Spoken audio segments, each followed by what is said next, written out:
बात आज की चैनल के कार्यक्रम आर पार में मैं सुरेंद्र चतुर्वेदी आपका स्वागत करता हूं। दोस्तों, कोरोना से ज़्यादा तबाही मचाएगा परमाणु युद्ध।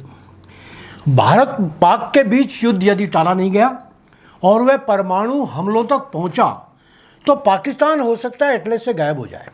मगर दोस्तों, भारत के लोगों को ही नहीं, उनकी पीढ़ियों तक को इसकी सज़ा भुगतनी पड़ेगी। जापान इस युद्ध का एक दर्दनाक उदाहरण है। हिरोशिमा और नागासाकी शहर की तबाही आज तक उसकी सज़ा भुगत रही है। परमाणु बम की धमकी देकर पाकिस्तान ने यह तो बड़े आराम से कह दिया कि उनके बम चौकों में सजाने के लिए नहीं, मगर वह बेवकूफ़ यह नहीं समझ पा रहे कि यदि उसने बम का इस्तेमाल किया तो उनके लोगों को कब्र भी नसीब नहीं होगी। यूँ तो शायद ही कोई युद्ध में कोई पाकिस्तानी बचे, मगर यदि बचा भी तो आने वाली पीढ़ियाँ विकृत पैदा होंगी। यही हाल भारत का भी होगा। दोनों देशों के करोड़ों लोग मारे जाएंगे, करोड़ों लोग जख्मी होकर अपंग हो जाएंगे, सदियों तक विकिरण के शिकार होते रहेंगे। कल रात मेरी अपने वैज्ञानिक मित्रों से बात हुई। आप भी यह सोचते होंगे कि यदि परमाणु युद्ध का हमको सामना करना पड़ा तो उसके बाद देश के हालात क्या होंगे, हमारे दैनिक जीवन पर इसका क्या दुष्प्रभाव पड़ेगा।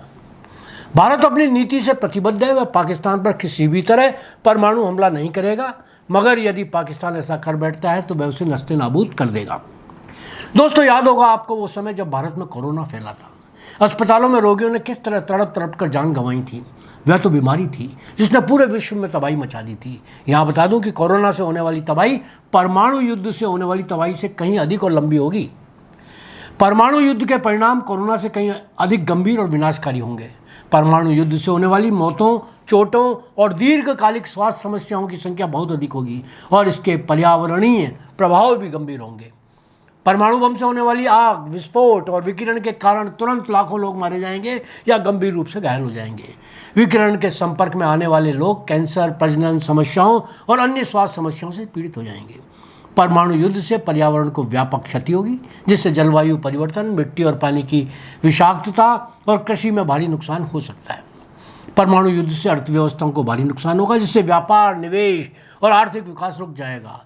कोरोना से होने वाली मौतों की संख्या परमाणु युद्ध के मुकाबले कम है, लेकिन फिर भी लाखों लोग इससे प्रभावित हुए हैं। कोरोना से होने वाली स्वास्थ्य समस्याएं जैसे कि लंबी अवधि के लिए सांस लेने में कठिनाई और थकान परमाणु युद्ध के कारण होने वाली स्वास्थ्य समस्याओं की तुलना में बहुत अधिक गंभीर हो सकती हैं। कोरोना से होने वाली आर्थिक क्षति भी परमाणु युद्ध की तुलना से कम गंभीर है, लेकिन फिर भी अर्थव्यवस्थाओं को भारी नुकसान हुआ है। परमाणु युद्ध का प्रभाव कोरोना से कहीं विनाशकारी होगा, क्योंकि इसके तुरंत और दीर्घकालिक प्रभाव बहुत गंभीर होंगे। इसलिए परमाणु युद्ध को रोकने के लिए सभी संभव प्रयास किए जाने चाहिए।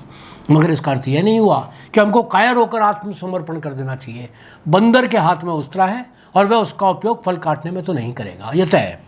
इधर चीन उसको पूरी तरह मदद कर रहा है, यह बात भी कम खतरनाक नहीं। ज़ाहिराना तौर पर वह सामने नहीं आया है, मगर गायबाना वह भारत के विरुद्ध उसे सब तकनीकी मदद करेगा। खासतौर से सैटेलाइट से जुड़ी सारी इमदाद उसे दी जाएगी।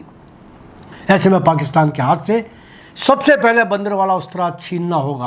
कैसे, ये मोदी जी जरूर जानते हैं और बहुत जल्दी ये सामने भी आ जाएगा। धन्यवाद। आज इतना ही।